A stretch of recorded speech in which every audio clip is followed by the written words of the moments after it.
Yo me he propuesto en esta exposición integrar tres elementos relativamente heterogéneos, pero que precisamente por su heterogeneidad llegan en gran medida a complementarse entre sí. Se trata de entrelazar la exposición que ha hecho Margarita Cepeda de la mística hinduista en su escrito titulado Mística y Yoga, con la forma en que Hegel elaboró su concepto de religión revelada en los párrafos correspondientes de la Enciclopedia de las Ciencias Filosóficas, y, en tercer lugar, examinar ambos elementos a la luz de la teología cristiana. En cuanto al primer elemento, el texto de la profesora Cepeda, son dos los motivos que me han llevado a tomarlo como objeto de mi reflexión en esta oportunidad. Por una parte, la claridad de la formulación, que permite alcanzar una visión muy enriquecedora de los rasgos fundamentales de dicha mística, a pesar del carácter necesariamente general de su exposición. En pocas páginas ha logrado exponernos lo que significa esa rica y ancestral tradición religiosa, abriendo así un panorama muy atractivo para quien se interese por el tema. Y aunque no soy un conocedor de la mística hindú en la compleja variedad de sus expresiones, y mis conocimientos acerca de ella van poco más allá del texto en mención, es claro que su exposición muestra ser el reflejo de alguien que no solamente posee muy buenos conocimientos sobre la mística proveniente del hinduismo, sino también de quien ha sabido comprender el sentido profundo y radicalmente práctico de sus enseñanzas. Por otra parte, me ha preocupado siempre la precaria situación en la que nos encontramos como comunidad académica en el terreno de la filosofía, ya que al estar obligados a conocer y darle seguimiento a las reflexiones filosóficas que se llevan a cabo en los ámbitos de otras lenguas como la inglesa, la francesa o la alemana, poco tiempo nos queda para prestarle atención a la producción filosófica de nuestros colegas de habla hispana o portuguesa. Esto constituye un grave inconveniente a la hora de conformar verdaderas comunidades académicas, capaces de conocer la producción intelectual de nuestros colegas y de someterla al consiguiente examen y valoración. Me preocupa sobremanera que textos como este de Margarita Cepeda, así como muchos otros de calidad semejante, pasen desapercibidos y no reciban la debida atención de quienes hemos dedicado la vida a la reflexión filosófica.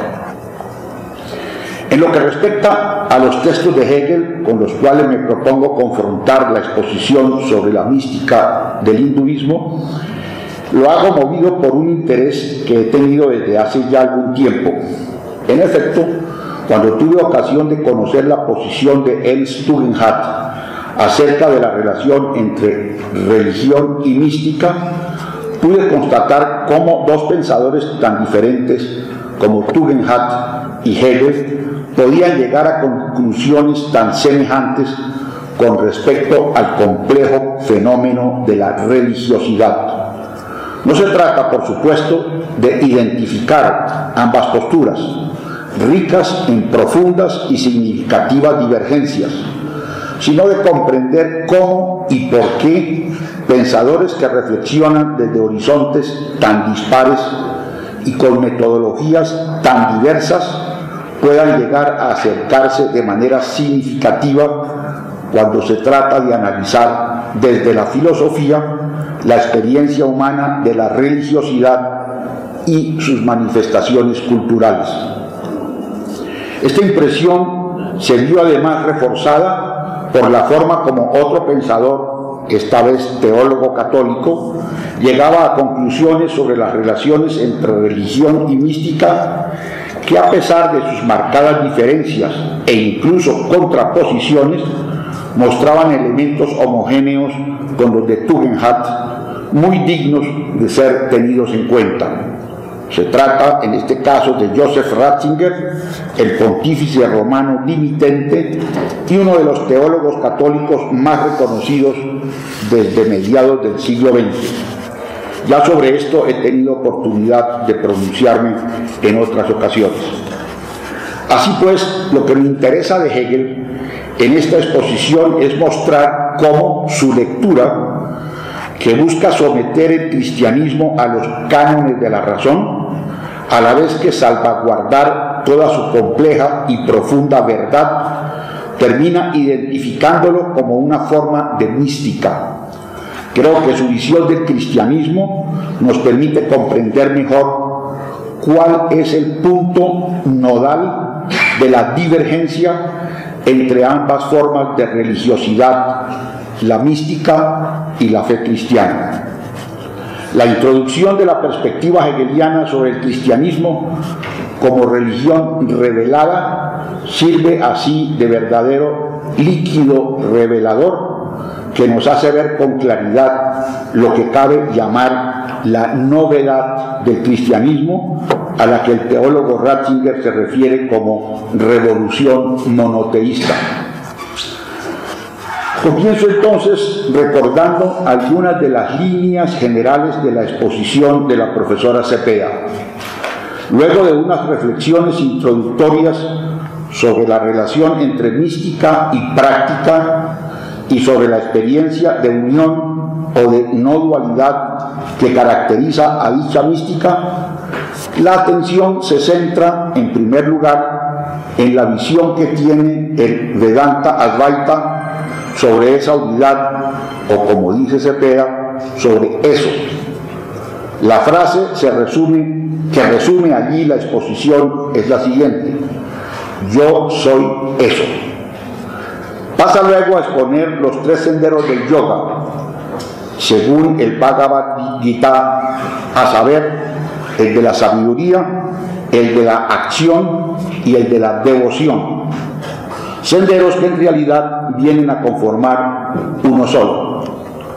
Presenta finalmente el yoga según Patanjali, considerado el más alto exponente del yoga de la meditación, por haber sistematizado su práctica en su óctuple sendero.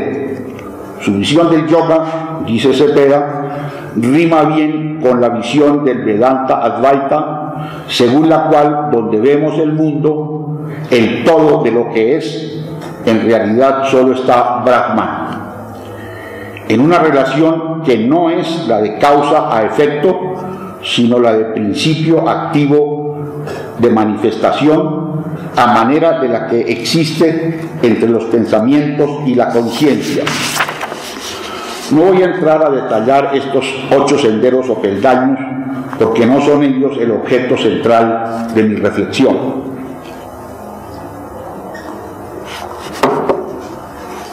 Ahora bien, si comenzamos por examinar esta presentación de la relación entre mística y yoga desde la perspectiva de la teología cristiana, hay 2 puntos que considero de particular significación. En primer lugar, las grandes semejanzas que deja traslucir el texto de Margarita Cepeda entre la comprensión que tiene el Vedanta Advaita sobre la divinidad y la forma como se han expresado sobre Dios no pocos místicos cristianos, así como la llamada teología negativa que sigue el camino trazado por los escritos del llamado pseudo Dionisio. Resulta muy sugestivo para quienes no conocemos lo que cabría llamar la teología del hinduismo constatar esas semejanzas entre 2 formas de religiosidad tan diferentes. Cepeda lo señala con toda claridad cuando dice que considera la mística como una y la misma experiencia que trasciende todo contexto determinado, pues es ella misma la experiencia de lo indeterminado y trae a colación, para ratificarlo, la expresión neti neti, que define por vía negativa desde hace al menos 25 siglos lo que es Brahman en el hinduismo, y que encontramos igualmente en los escritos del maestro Eckhart, el místico cristiano. Ni esto ni aquello, refiriéndose a Dios, por supuesto. Con fórmulas diferentes que buscan decirnos lo mismo, podemos leer en cada página de la obra del pseudo Dionisio el esfuerzo de un místico por expresar lo inexpresable, por hablar de lo inefable, por pensar aquello que no puede ser pensado, tomando como norma para el lenguaje lo que dicen de la divinidad las sagradas escrituras o los sagrados oráculos, como los llama Dionisio. Le escribe al copresbítero Timoteo acerca de los nombres divinos. Para todos los razonamientos es irrazonable el uno que está sobre el razonamiento, e inefable para toda palabra el bien que está sobre toda palabra, unidad unificadora de toda unidad y esencia supraesencial e inteligencia ininteligible y palabra inefable y logicidad e ininteligibilidad y anonimia que no es según ninguno de los entes, pero es causante del ser de todos sin ser ello mismo, porque está más alta de toda esencia y porque ella misma podría manifestarse acerca de sí apropiada y científicamente. Hasta aquí Dionisio. Cabe recordar, sin embargo, que la tradición teológica cristiana ha expresado con mucha frecuencia una desconfianza ante estas formas de expresión, que a su parecer rayan en el panteísmo.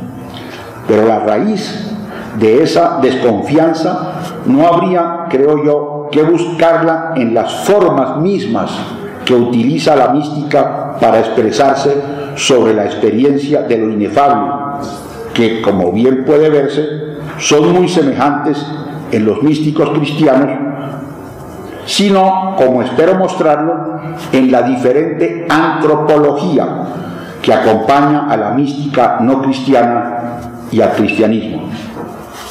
De ahí que, si por el lado de la divinidad se muestran esas innegables semejanzas en las maneras de expresarse, no cabe decir lo mismo cuando atendemos a la antropología, es decir, a la forma como, en el caso que nos atañe, la mística hindú concibe a los seres humanos en su relación con la divinidad. También aquí la formulación de Cepeda no da lugar a dudas.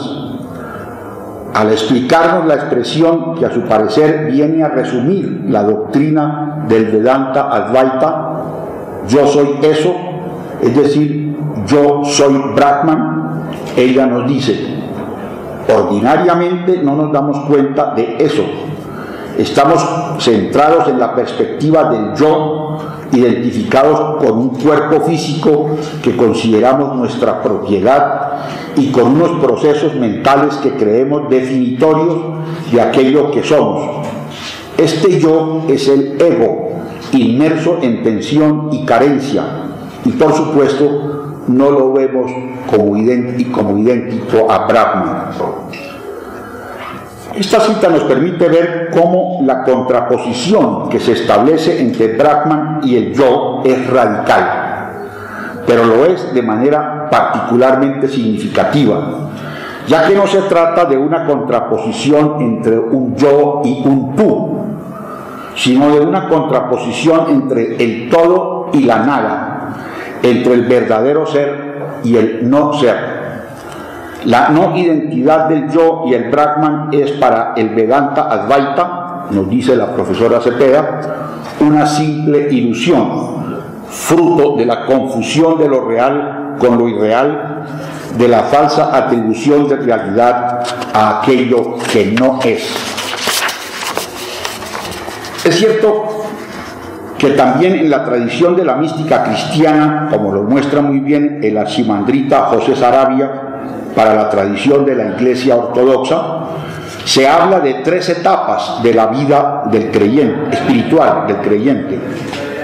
Una primera etapa de purificación, una segunda de iluminación y una tercera de deificación. Pero la deificación no es vista allí como una negación del yo para identificarse con lo uno, sino por el contrario, como su suprema afirmación. Porque el rechazo del egoísmo debe ser entendido en el seno de la tradición cristiana como inseparable de una sólida defensa del carácter absoluto de la persona humana en su misma singularidad irrepetible. El mismo Saravia lo señala con firmeza cuando dice: esta relación entre Dios y el hombre es una relación de persona a persona, la cual la hace diferente de las místicas de religiones panteístas en las que ni Dios ni el hombre son personas.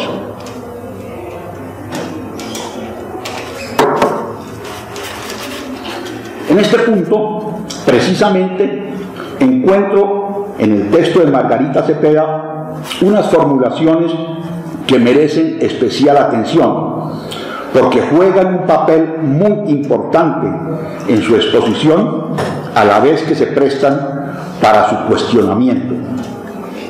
Se trata de lo que nos dice a propósito de lo obrar humano, tal como se expresa en el sistema filosófico Mimamsa, y de su semejanza con la conocida doctrina kantiana del deber por el deber.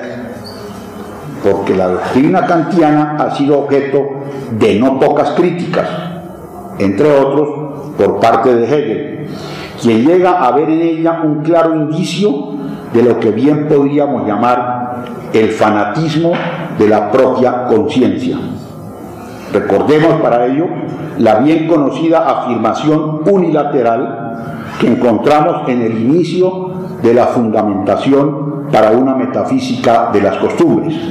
Dice Kant: ni en el mundo, ni en general tampoco fuera del mundo, es posible pensar nada que pueda considerarse como bueno sin restricción, a no ser tan solo una buena voluntad. Porque, ¿qué es una buena voluntad? ¿Acaso no han pretendido todos los fanáticos defender su comportamiento apoyados en su buena voluntad? Recordemos el viejo refrán que dice: de buenas intenciones está empedrado el camino al infierno. Ahora bien, además de la crítica que pudiera hacerse a la doctrina kantiana, algunas de las aseveraciones que presenta la profesora Cepeda, si las tomamos sin beneficio de inventario, pueden muy fácilmente orientarnos hacia una ética de la irresponsabilidad. Es el caso, por ejemplo, cuando habla de, comillas, la acción cuya motivación es el deber mismo, independientemente de los resultados, una acción que se realiza por principio y que obliga a la desconsideración de todo efecto. El sesgo de esta formulación, que toma claramente partido por una ética de los principios en detrimento de una ética de las consecuencias, no puede menos que despertarme preocupación. Y esta preocupación se ve reforzada cuando ella misma nos aclara: cuando actuamos por deber, no estamos calculando qué curso de acción nos traerá resultados más benéficos a corto o mediano plazo, a nosotros como individuos o al mundo social.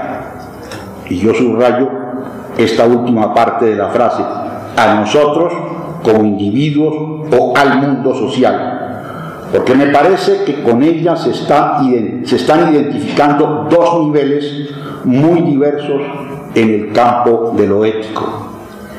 el paso sin solución de continuidad de despreocuparse por el beneficio individual para desinteresarse igualmente del beneficio social que pueda producir nuestro comportamiento, lo considero muy cuestionable. Porque si bien es cierto que la renuncia a los intereses personales configura un acto moralmente loable, por ser una muestra de desinterés personal y una renuncia al egoísmo, no me parece que pueda decirse lo mismo de la renuncia a los intereses de la colectividad. Porque creo que con ello se puede estar propiciando una forma no virtuosa de desinterés por lo colectivo. Y señalo esto no para criticar la exposición de la profesora Cepeda, sino para llamar la atención sobre el sesgo que conlleva esa forma de mística. Considero que esta visión unilateral del obrar humano tiene su origen en la visión igualmente unilateral que le otorga una prioridad al todo a Brakman, hasta el punto de terminar quitándole todo valor a la singularidad humana como tal. Porque al individuo que ha anulado su personalidad singular le sucede lo mismo que al individuo kantiano, que termina convertido en algo realmente insignificante, en un NN, en un abstracto y vacío universal.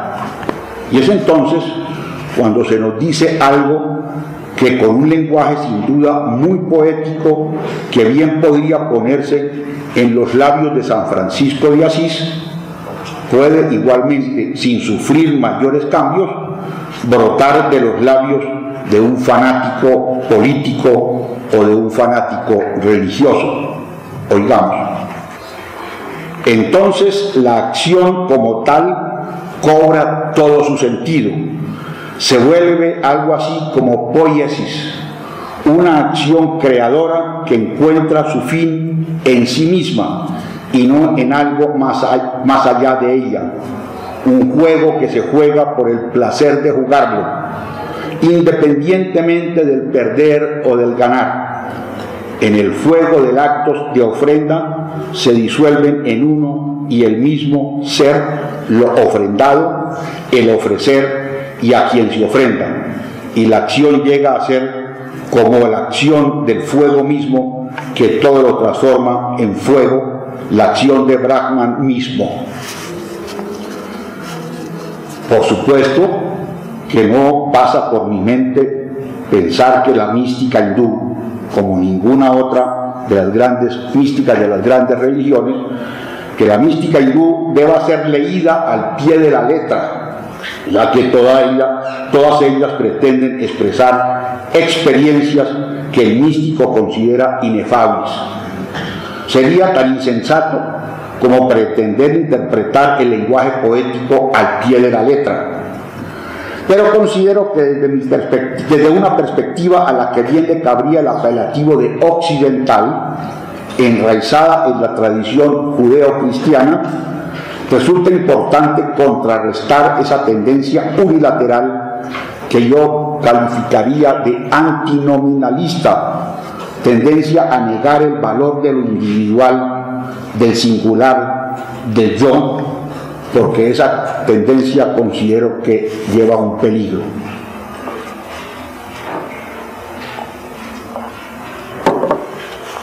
Ahora bien, para contrarrestarla hace falta comprender el origen de la misma.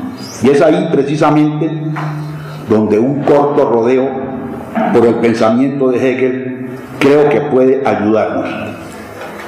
Porque en su esfuerzo por comprender las doctrinas centrales del cristianismo, el filósofo alemán llevó a cabo un esfuerzo muy significativo por recuperar desde la mera razón el carácter personal de la divinidad, pero a mi parecer no logró hacerlo.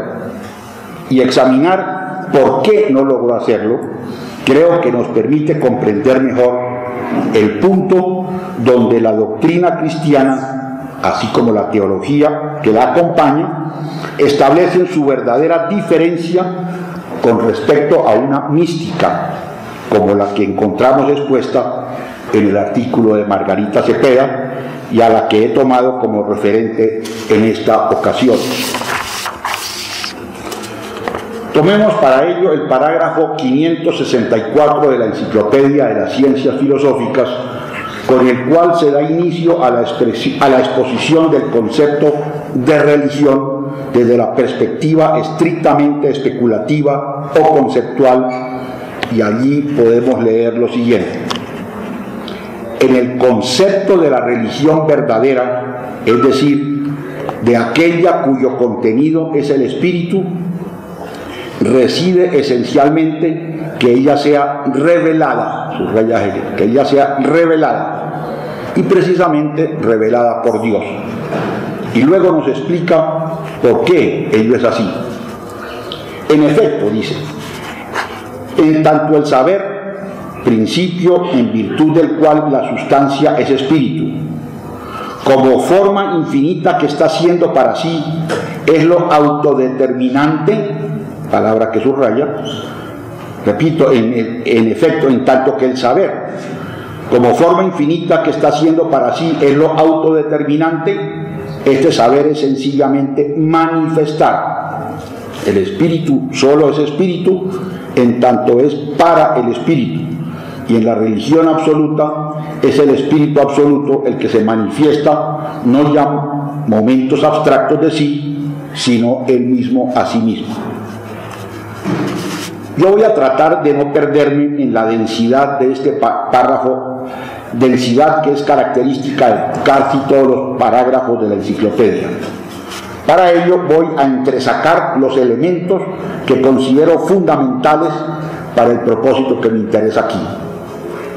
Hegel apunta muy certeramente al elemento que caracteriza al cristianismo desde sus mismas raíces judías, a saber, el de ser una religión revelada, lo que significa que en ella la iniciativa ha sido tomada por el mismo Dios, que ha decidido revelarse, que ha decidido libremente participarse a los seres humanos. En la religión cristiana no se trata entonces de un esfuerzo de los seres humanos para identificarse con lo divino, sino de una iniciativa tomada por la divinidad misma para darse a conocer y entablar así una relación con los seres humanos. Esto implica otorgarle a la divinidad el carácter de una persona, de alguien que se autodetermina, como lo señala el parágrafo que comentamos cuando subraya el término autodeterminante. Nos dice que Dios, la sustancia que es espíritu, es autodeterminante. Sin embargo, si leemos con atención el parágrafo, podemos constatar que está marcado por un claro y profundo intelectualismo, para el cual la voluntad está al servicio del intelecto y no al revés. En efecto, nos dice que el saber es el principio en virtud del cual la sustancia, es decir, Dios es espíritu, o sea, Trinidad, porque para Hegel el contenido racional del dogma de la Trinidad es precisamente que Dios es espíritu. Y se trata de una tesis central dentro de su sistema, como lo dice el prólogo a la fenomenología del espíritu, cuando escribe: a mi modo de ver, que tendrá que justificarse por la exposición del sistema mismo, todo, es decir, la comprensión total del sistema, todo depende de aprehender y expresar lo verdadero, no como sustancia, sino igualmente como sujeto. El paso siguiente en la argumentación del parágrafo necesita una explicación. Dice que el saber es forma infinita que está siendo para sí, lo que significa que es un proceso de Dios consigo mismo, un diferenciarse de Dios en sí mismo, diferencia que la tradición teológica cristiana ha llamado la Trinidad inmanente o al intra, Padre, Hijo y Espíritu Santo. Y añade Hegel luego que por eso este saber es sencillamente manifestar, lo que no resulta para nada claro. La palabra manifestar está subrayada, porque Hegel se refiere con ella a una escala gradual en el proceso de la manifestación de lo real, como lo señala muy bien Vaz-Plana en su nota a la traducción de este parágrafo de la enciclopedia. Hegel entonces utiliza a lo largo de la lógica de la esencia o la lógica de la manifestación, es decir, de la lógica que analiza los conceptos con los cuales hacemos ciencia. Hegel analiza tres términos diferentes mediante los cuales muestra la forma gradual como la realidad se nos da a conocer. En primer lugar, la realidad simplemente se hace presente, se deja ver sin más, lo que Hegel expresa con el término Scheinen, parecer. Pero cuando tratamos de conocerla científicamente, la realidad se nos desdobla, porque a la vez que se muestra, se nos oculta. Es lo que Kant señaló con su diferencia entre fenómeno y cosa en sí.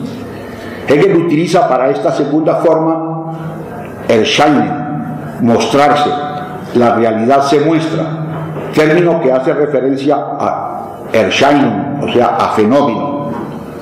Ahora bien, si avanzamos más allá, hasta el saber especulativo o al saber estrictamente conceptual, esta realidad ya no es un mero aparecer, y tampoco se nos esconde, ya que no es para nosotros simple fenómeno, sino que se manifiesta plenamente, se revela. Para expresar esto, Hegel utiliza los términos manifestieren o sich offenbaren, que es manifestarse o revelarse.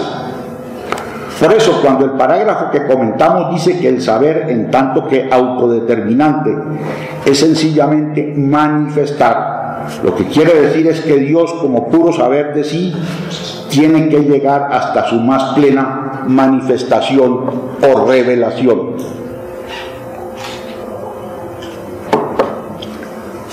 Y esta no se logra sino en la medida en que Dios sale de sí hasta su totalmente otro, con lo cual está elaborando conceptualmente Hegel lo que la teología cristiana dice acerca del Dios trinitario, en el cual distingue dos momentos diferentes de la Trinidad: la Trinidad ad intra o inmanente, es decir, el proceso mismo en el que Dios consiste, Padre, Hijo y Espíritu Santo, y la Trinidad ad extra o la Trinidad económica. El término económica se refiere a la llamada economía de la salvación, es decir, al proceso de creación del mundo y de encarnación de Dios para redimirlo. Creo que el pequeño diccionario teológico nos explica con bastante claridad esa doble forma de la Trinidad a la que está haciendo referencia Hegel indirectamente, o de manera muy clara para quien conozca la teología. Nos lo explica muy bien el diccionario, esa doble Trinidad, con estas palabras: hay que aseverar con toda firmeza, a partir del desarrollo fáctico de la fe trinitaria y de la actual teología sistemática, que Dios, en su absoluta autoparticipación a la criatura, se participa hasta tal punto que la Trinidad inmanente que radica en Dios mismo es la Trinidad económica, la que actúa salvíficamente con respecto a los seres humanos. Inversamente, la Trinidad del comportarse de Dios con nosotros es ya la realidad efectiva de Dios tal como Él es en sí mismo, es decir, triple personalidad, Padre, Hijo y Espíritu Santo.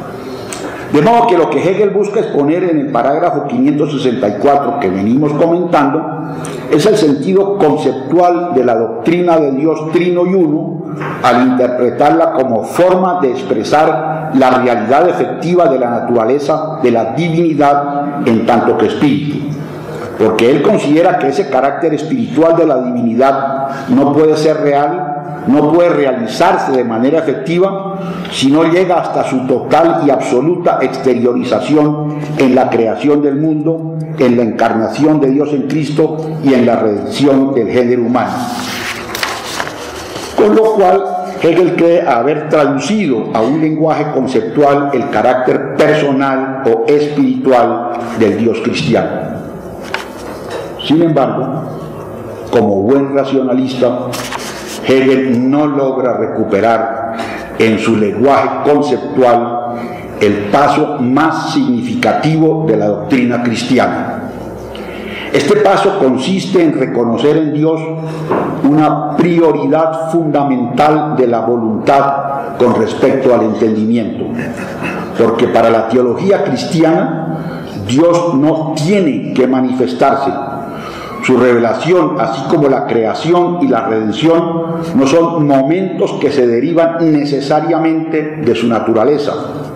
Para la fe judeocristiana y para su correspondiente teología, Dios ha querido manifestarse, ha decidido libremente hacerlo, porque su revelación no es ni puede ser una necesidad de su naturaleza, sino resultado de su libre, soberana y graciosa voluntad. Aquí se halla la verdadera raíz de la divergencia entre cristianismo y mística, a saber, en la concepción de un Dios realmente personal. Porque el término persona solo se aplica con propiedad a quien dispone de una voluntad que no esté subordinada al intelecto, sino que este último esté al servicio de aquella. Solo así quien actúa viene a ser responsable único y exclusivo de sus acciones. Ahora bien, ¿cómo ha llegado el cristianismo a esa concepción de Dios? ¿De qué argumentos dispone para sustentar la doctrina de un Dios personal? A esta pregunta cabe darle una doble respuesta.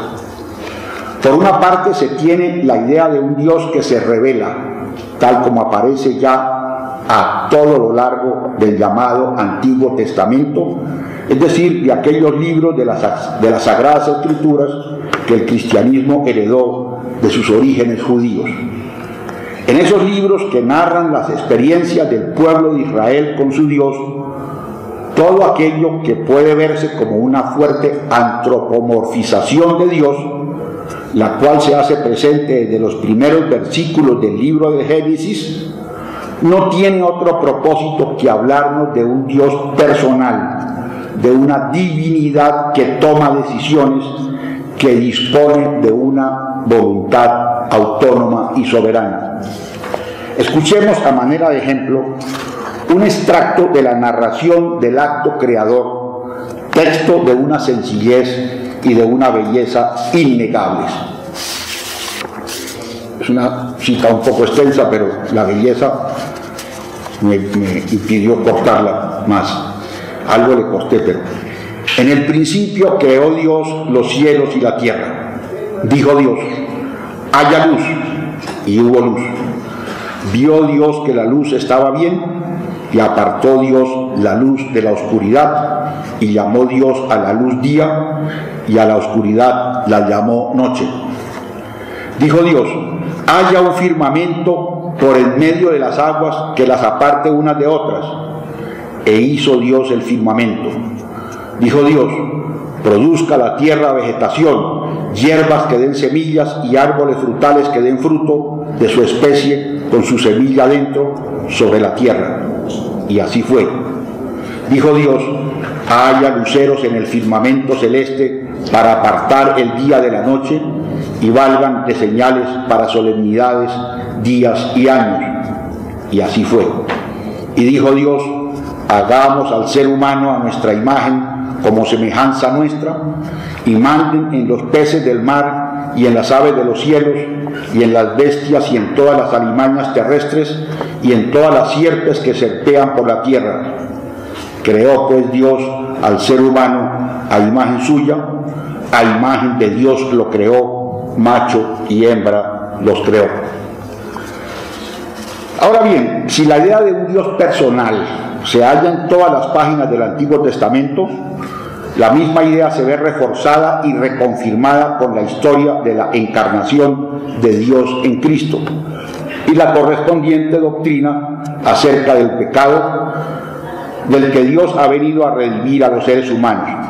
Si la encarnación de Dios en la persona de Jesús de Nazaret es una clara confirmación del carácter personal del Dios cristiano, la doctrina del pecado, que ocupa un lugar central en el cristianismo, implica afirmar que los seres humanos, creados a imagen y semejanza de ese Dios, disponen también de una voluntad que no está supeditada al intelecto y de una voluntad verdaderamente autónoma. Y esta es precisamente la tesis con la cual, dentro de la teología cristiana, franciscanos como Juan Duns Scoto y Guillermo de Ockham han buscado contrarrestar el marcado intelectualismo de Tomás de Aquino, intelectualismo que consideran una concesión excesiva al llamado necesitarismo de los griegos. Ante la imposibilidad de extenderme sobre este punto, oigamos mejor a Hannah Arendt explicando esa controversia. Nos dice: podemos resumir los argumentos contrapuestos de la siguiente manera. Si Tomás ha argumentado que la voluntad es un órgano ejecutivo necesario para ejecutar las intuiciones del intelecto, una facultad meramente servidora, Duns Scoto sostiene que intellectus est causa subserviens voluntatis, es causa subserviens voluntatis, es decir, el intelecto es causa que está al servicio de la voluntad. El intelecto sirve a la voluntad al proveerle de sus objetos, así como el conocimiento necesario. Esto es, el intelecto deviene a su vez una facultad meramente servidora. Necesita la voluntad para dirigir su atención y puede funcionar apropiadamente solo cuando su objeto es confirmado por la voluntad. Sin esta confirmación, el intelecto deja de funcionar. Hasta ahí Hannah Arendt. Y Jan Beckman, expositor de la doctrina de Guillermo de Ockham, al comentar la fórmula del franciscano Guillermo de Ockham, Deus nullius est debitor, Dios no es deudor de nadie, nos la explica con bastante claridad con las siguientes palabras: Él, Dios, ha creado el mundo y todo lo que hay en él con total libertad. En alemán dice aus freien Stücken, o sea, porque le dio la gana, diríamos en español. Él también podría haber creado a cada ser humano o cada objeto de manera diferente a como Dios lo ha hecho, más aún, Él tiene la libertad en cualquier momento de cambiar el mundo y todo lo que hay en él. Se trata entonces del voluntarismo, que marca el punto de divergencia entre la doctrina cristiana y la mística. Voluntarismo que no se refiere únicamente a Dios, sino igualmente a los seres humanos, ya que es gracias a disponer de una voluntad soberana como los seres humanos adquieren el carácter de personas. Pero como lo hemos podido ver, los argumentos para ese voluntarismo son de orden dogmático, es decir, no están sustentados directamente por la razón, sino por la revelación. En otras palabras, corresponden al ámbito exclusivo de la fe. Voy a terminar entonces esta exposición, para no alargarme, citando unas palabras del teólogo Ratzinger, expresadas luego de haber llevado a cabo también él una confrontación de la mística con el cristianismo. Lo que considero importante en sus palabras es precisamente la manera como él expone el dilema que presenta Ernst Tugendhat entre religión y mística, ¿sí? O religión o mística, y la forma de responder a ese dilema. Oigamos a Ratzinger y con esto termino. Después de lo que acabamos de decir, habrá quedado claro que entre los dos caminos que hemos denominado mística y revolución monoteísta no puede decidirse de manera racional en favor de uno y en contra del otro. Repito, no puede decidirse de manera racional en favor del uno y en contra del otro. Esto presupondría el carácter decididamente absoluto del camino racional que acabamos precisamente de cuestionar. Esta decisión es, en último término, una cuestión de fe, la cual se sirve de normas racionales. Lo que puede acontecer en el campo de la ciencia es únicamente que intentemos conocer todavía un poco más detalladamente la estructura de ambos caminos y su mutua relación. Muchas gracias.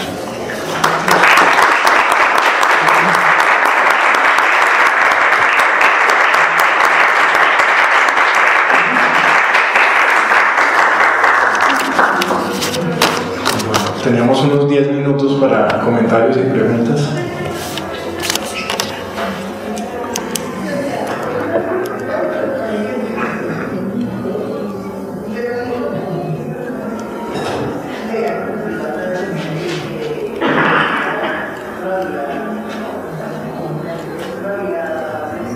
Todo quedó muy claro. Este silencio me confirma a mí en una idea que he tenido siempre, y es que cuando después de una conferencia se abren las preguntas, yo me pongo nervioso. Sea que yo haya dado la conferencia o sea que le esté oyendo, porque yo siempre he pensado, el pobre expositor se ha llevado su tiempo trabajando eso para escribirlo, y viene aquí con gran esfuerzo y lo presenta y lo acaban de oír y les preguntan, bueno, ¿qué opinan? Déjenme leerlo primero a ver si se me ocurre alguna idea.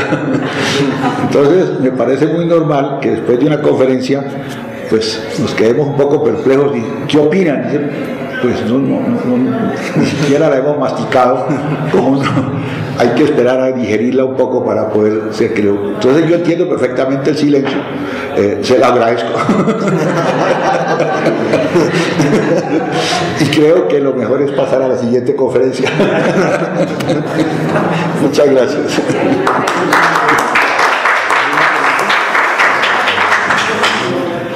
Bueno, hay razones para inquietarse, porque a ver, yo creo que hay una pregunta. Ah, sí, hay una pregunta ahora. ¿Me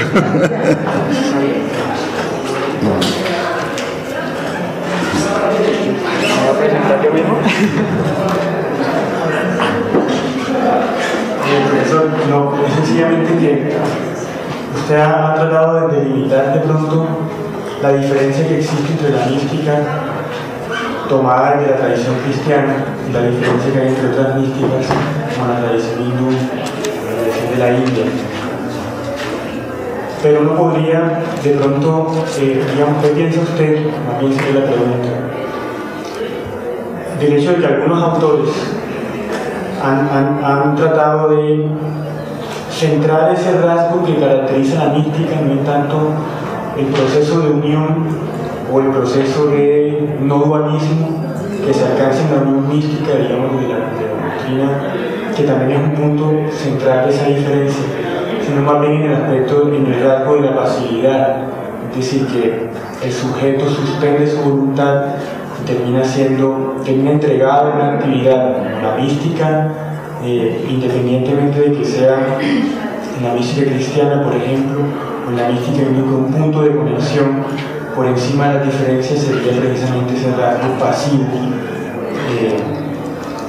en que el sujeto se deja llevar por la experiencia. ¿Sería suficiente entonces para establecer ese puente? Me parece muy interesante la pregunta porque creo que toca uno de los problemas más significativos en esta relación entre mística y religión cristiana. Yo sé que se han hecho esfuerzos muy interesantes y muy respetables y realmente muy valiosos de compaginar ambas cosas. O sea, yo conozco teólogos católicos más aún, que se consideran, por ejemplo, budistas y sin dejar de ser católicos. y lo defienden y lo sustentan con argumentos realmente muy serios. El asunto aquí es el siguiente. La mística oriental, digamos, oriental es una palabra que me han dicho que no debe usar, que eso es una formulación bastante pobre, pero la mística no cristiana, hablemos así, la mística no cristiana tiene una ventaja relativa con respecto al cristianismo, y es que no son doctrinales. O sea, ellas buscan mucho más directamente la práctica y la experiencia más que la doctrina. Por eso son muy tolerantes. Religiones como el budismo, por ejemplo, el hinduismo se está volviendo un poco intolerante por sus confrontaciones con el islam y con el cristianismo, pero tradicionalmente el hinduismo yo entiendo que no era, digamos, tan excluyente. Eran muy tolerantes, y el budismo es muy tolerante. El budismo tolera que uno sea taoísta, cristiano y budista a la vez. Eso no tiene problemas para ellos, porque ellos no son doctrinales, sino que buscan es una práctica y una experiencia. Eso es una ventaja grande, y es interesante ese punto. Pero precisamente ahí es donde el cristianismo reivindica su especificidad y considera que si se quiere ser cristiano no basta con ser místico. Más aún, no es la mística la mejor manera de ser cristiano, para decirlo de una manera dura. Más aún, el cristianismo, como lo señaló, ha tenido siempre cierta desconfianza frente a la mística. Más aún, es el protestantismo y la teología protestante la que más desconfianza tiene frente a la mística. Uno dice, ¿por qué? Por una razón muy sencilla. Porque los protestantes, voy a coger el caso más extremo y más claro, porque los protestantes consideran que la mística es un esfuerzo del ser humano por salvarse, es un esfuerzo del ser humano por unirse a Dios, y eso es darle un valor a las obras humanas que el cristianismo no acepta. Porque, como dijo muy bien Lutero y lo insistió hasta la saciedad, no son las obras las que nos salvan. Uno no se salva por lo que hace, sino por lo que cree, por la confianza que deposita en una palabra. Entonces ellos ven en la mística, como ven por ejemplo también los protestantes en la vida religiosa, una muestra de pelagianismo, como dicen ellos, es decir, la idea de que nosotros nos vamos a salvar si nos esforzamos por ser buenos y por ser mejores y por cumplir, y eso no es cristiano para ellos. A ese propósito valía la pena leerse tal vez el escrito más bello que escribió Lutero, que es el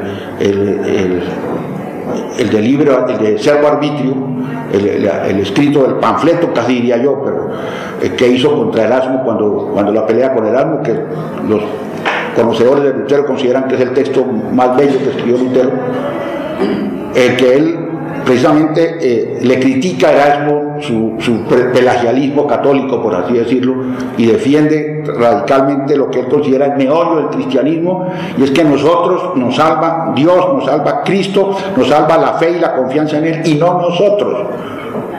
Esa frase dura, como le gustaban a Lutero, ¿no? Cuando Melanchthon le expresaba su temor a condenarse, decía, de pronto no estamos haciendo barbaridades y rompiendo la unidad del cristianismo, y de pronto nos vamos a condenar. Y le contesta a Lutero una carta bellísima con una frase que es famosa: "Pecca fortiter sed crede fortius", le dice en latín, porque se escribía en latín. Dice, peca fuertemente, pero cree aún más fuertemente. Como dije, deja de andar con preocupaciones de condenación, aférrate a su fe, a su confianza, a su entrega, y olvídate de lo demás.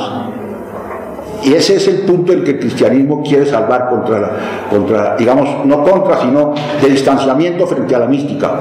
O sea, la mística merece todo el respeto, los esfuerzos por ser cristiano y místico son perfectamente aceptables, mientras se salvaguarde para el cristianismo lo específico del cristianismo, que es la fe, o sea, la confianza en la palabra revelada, y de ahí el carácter doctrinario al que no puede renunciar el cristianismo, porque uno tiene que creer en una palabra, y en una palabra que dio una explicación, y una explicación que yo la acepto sin poderla demostrar ni poderla sustentar racionalmente.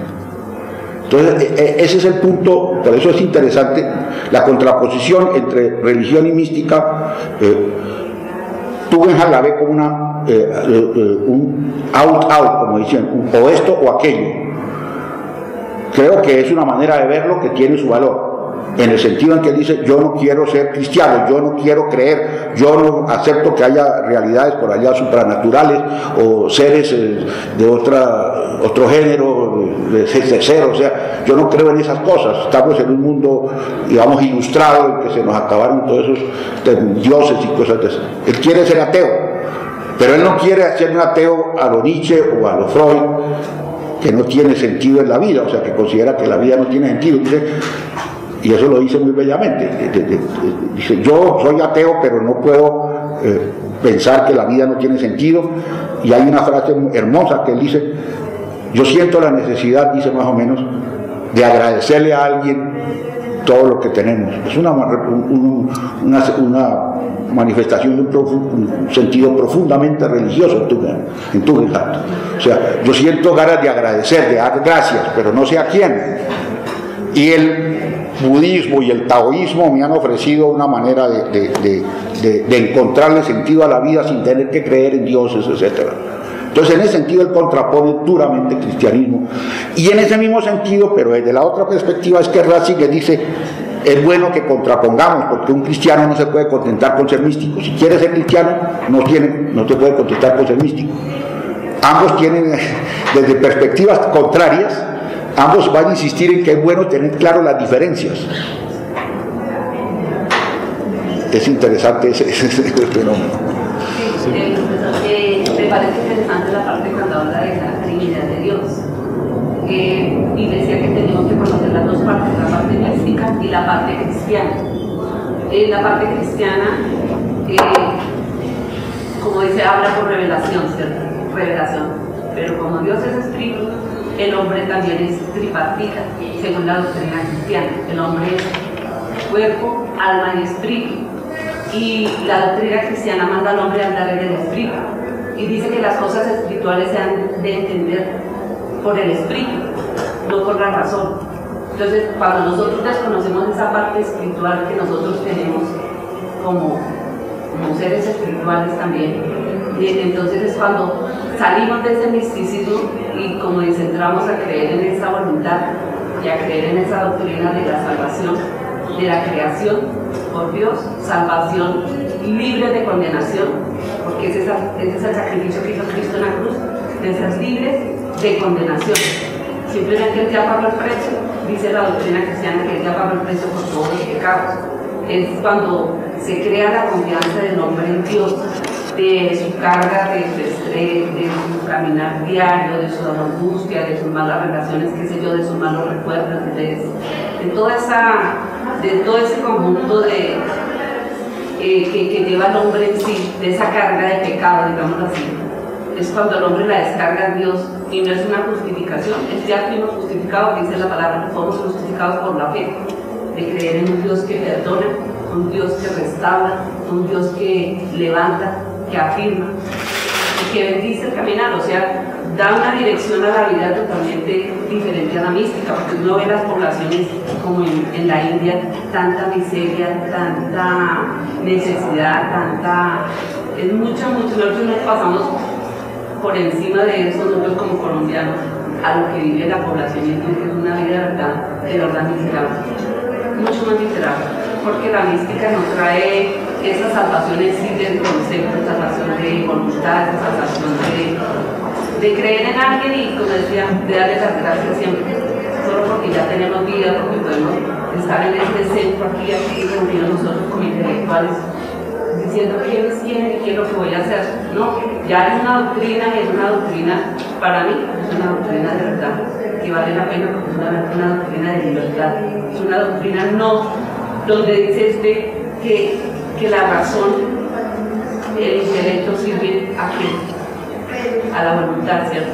Entonces, si tenemos una voluntad limpia, una voluntad dirigida por el Espíritu, para el Espíritu, porque dice andad en el Espíritu y no satisfagan los deseos de la carne, no quiere decir que no haga lo que no quiere, sino que se sujete a ciertos condicionamientos que van a traer bien para el hombre, bien para la sociedad y bien para todo el mundo. Vuelve a tocar un tema que se tocó también ayer en la conferencia que nos hizo la profesora Belén, y es una tendencia que hay ahora, y también la fenomenología francesa, católica o protestante y judía han cogido por ese camino. Marion, Ricoeur no tanto, porque Ricoeur tenía mucho más claridad, pero sí Levinas, de volver otra vez a conjuntar, por así decirlo, a reconciliar la filosofía con la teología. Yo le confieso que a mí no me gusta nada eso. Confieso que ni como filósofo ni como creyente. Creo que ambos salen perdiendo. Creo que esas amalgamas, porque, por ejemplo, todo lo que tú dijiste me parece muy bello, pero es teología, eso es para creyentes. O sea, si uno es creyente, lo que tú dices es muy bello y muy interesante y muy orientador, pero si uno no es creyente, eso es carreta, perdón que lo diga así. Eso es muy bonito, eso es poesía si quieren, pero eso no tiene ningún fundamento racional. Entonces, yo creo que gana la filosofía y gana la religión y también la teología, distinguiendo con más claridad lo que es fe de lo que es razón. Yo creo que uno de los errores grandes que se cometieron en Occidente, y en eso estoy con un teólogo nada menos que con Barth, que cometió el cristianismo en Occidente, fue haber creído que el Dios de Aristóteles, el Dios de Platón, era el Dios del cristianismo, solamente que le faltaban algunos elementos. No son el Dios del cristianismo, no son para nada el Dios del cristianismo, no se parecen en nada al Dios del cristianismo.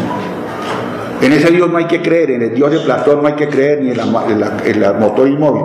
Puede ser que uno se convenza o no se convenza, pero si se convence no hay que creer, sino que está convencido. Y si no se convence, pues no se convence, y punto. Pero ahí no hay nada de fe ni nada, simplemente es la idea de que haya un principio que explique o que un bien que sea la idea suprema o lo que sea. Pero esos son esfuerzos de la razón muy loables, muy discutibles en filosofía. Yo estoy más bien del lado de Kant, que dice, mire, todos los argumentos no prueban nada, pero yo sé que hay otros, y otros, como Aristóteles o Platón, o sea, que uno tiene que quitarse el sombrero, que creen que sí prueban. Pero yo creo que el único Dios que prueba la razón es el Dios de Spinoza, y el Dios de Spinoza es lo más ajeno y contrario al Dios del cristianismo. Es un Dios que no tiene conciencia, que no tiene pensamiento, que no tiene conocimiento precisamente, que es mudo, que no tiene voluntad, que es absolutamente necesario, que exige que se le quiera, como dice Borges muy bonito, el amor que no quiere, que no espera ser amado. O sea, al Dios de Spinoza hay que amarlo con el amor intelectual, o sea, casi es el sometimiento a la necesidad. De tal manera que esas mezclas de filosofía y teología, de cristianismo, me parecen a mí que terminan siendo dañinas para ambos. Yo creo que no le hacen bien a nadie, me parece, ¿no? De tal manera que yo estoy dispuesto a oír a un discurso teológico entre teólogos. Comenzamos creyendo, y vamos de ahí, vamos a sacar conclusiones. O un discurso entre los filósofos que no creemos en nada, que nos demuestren, que nos argumenten, que nos convenzan. Pero esas mezcolanzas de filosofía, ese Dios, por ejemplo, de Marion, yo leí el libro con mucho interés y todo, el Dios sin el ser. Yo digo, no, dejámoselo a los teólogos, eso es poesía. Y con poesía no es la mejor manera de hacer argumentaciones racionales. Es mi posición, yo sé que es un poco drástica. Tengo la ventaja de tener de mi lado a Karl Barth, ya murió, pero a quien aprecio supremamente, de tal manera que no me siento tan solo. Pero, porque evidentemente uno por aquí en los países de la periferia, como dice, que se atreva a pensar en contra de la gran mayoría, pues es un poco osado, pero por eso entonces uno busca refugio y encuentra, bueno, un Barth es buena compañía, me siento bien acompañado.